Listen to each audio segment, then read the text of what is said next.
જ્ઞાતિમાં, જાતિમાં, ભાષામાં, પ્રાંતમાં કોઈને કોઈ ભાગલા પાડીને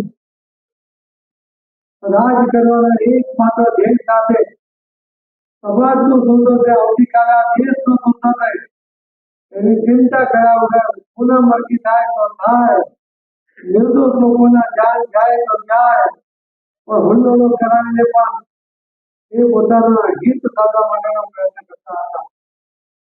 ભારતીય જનતા પાર્ટી આદરણીય પ્રધાનમંત્રી નરેન્દ્ર મોદી સાહેબના નેતૃત્વમાં વિભાજનને બદલે સૌને સાથે રાખવાનો પ્રયાસ કર્યો.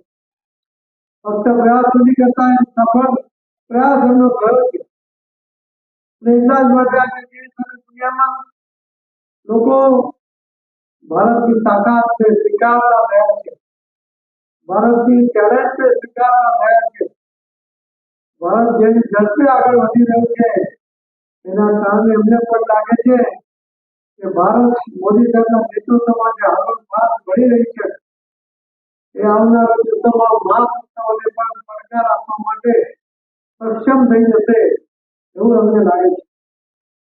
અનેક મહાસત્તાઓના રાષ્ટ્રપતિએ જાહેરમાં કહ્યું અને કબૂલ્યું પણ છે કે મોદીની ગેરંટી એટલે પથ્થર પર લકીર. મોદી જે કે આપણે વર્ષોથી રાજકીય ક્ષેત્રમાં કાર્યકર્તા તરીકે કામ કરીએ છીએ. આપણે સૌ જાણીએ છીએ કે રાજકીય કાર્યકર્તા તરીકે કેટલાક લોકોએ કરેલા કરતૂતોને કારણે કાર્યકર્તાની વિશ્વસનીયતા ઓછી થઈ.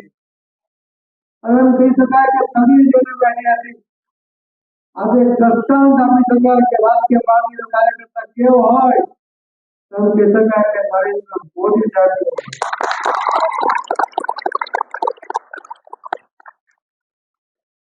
એમણે 10 વર્ષના શાસનની અંદર મોદી સાહેબે અનેક વિકાસના કામો કર્યા, પણ સર્વાંગી વિકાસ ન હોઈ શકે એની વાત એમણે કરી.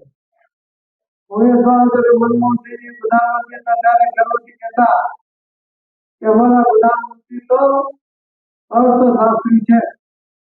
એ અર્થશાસ્ત્રીના નેતૃત્વમાં 10 વર્ષ સુધી આપણો દેશ આખા વિશ્વમાં 11 સ્થાને